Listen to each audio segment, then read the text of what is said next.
Hi everyone, the Simple Dad here. In this video, I'll show you how to create a spatial photo with any photos from your gallery. So normally spatial photos are taken with specific camera setups, but now you can take any regular photo from your gallery and instantly convert it into a spatial photo.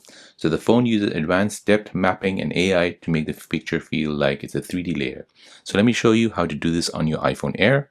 So here we'll go ahead and open up Photos, and here we'll take a picture like this, for example, to turn it into a spatial photo. So what you're looking for in that picture is this icon here. So go ahead and tap on that.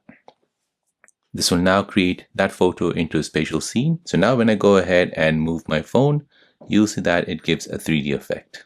Now let me go ahead and try it on this picture here. And there you have it. So this is amazing for reliving memories in more immersive way, especially if you're using it with Apple Vision Pro or just want your photo collections to feel more alive. So it gives older photos a new life. So there you go guys, that is how to create a spatial photo with any photo from your gallery on your iPhone. If you're new on the channel and you want to find out more about your iPhone, your Android phone, or any other social media apps, then don't forget to subscribe to this channel to become a part of the Simple Dad community. Hit the like button if you find this video useful.